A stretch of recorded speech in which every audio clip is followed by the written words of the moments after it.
Ketika bicara soal keadilan, kasus Harvey Muiz mungkin bikin kita geleng-geleng kepala.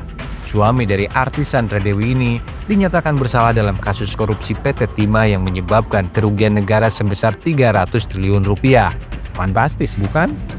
Hasil kerjanya ini sudah dibelanjakan jadi barang-barang mewah, rumah megah, koleksi tas branded, perhiasan kelas atas, hingga deretan mobil Ferrari, Porsche, dan Rolls-Royce.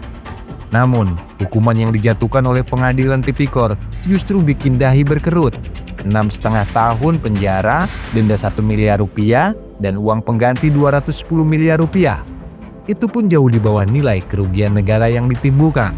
Kalau dihitung kasar, Harvey masih untung besar.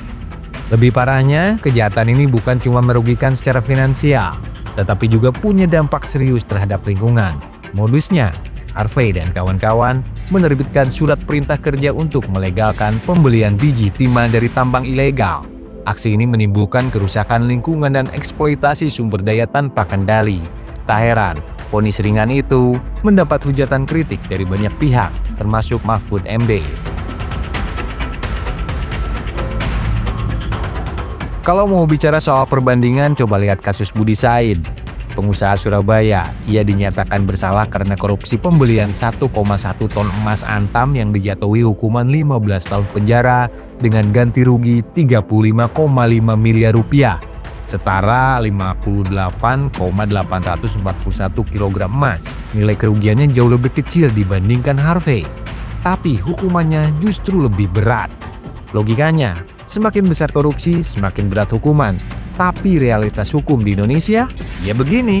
Rasanya seperti ada diskon hukuman untuk kasus tertentu. Balik lagi ke Harvey Muiz, tak hanya soal dugaan korupsi di lingkup bisnis, nama Harvey, miliarder yang dikenal tajir melintir ini, ternyata tercatat sebagai penerima bantuan iuran BPJS Kesehatan, fasilitas yang sejatinya diperuntukkan bagi warga tak mampu. Data Dinas Kesehatan DKI Jakarta mengungkap, sejak 1 Maret 2018, Harvey Muiz dan istrinya Sandra Dewi masuk dalam daftar penerima PBI BPJS Kesehatan yang biayanya ditanggung oleh APBD Jakarta. Fakta ini sontak menyulut amarah warganet yang sebelumnya sudah kesal dengan sepak terjangnya. Kalau menurutmu, apa hukuman yang pantas buat Harvey Muiz?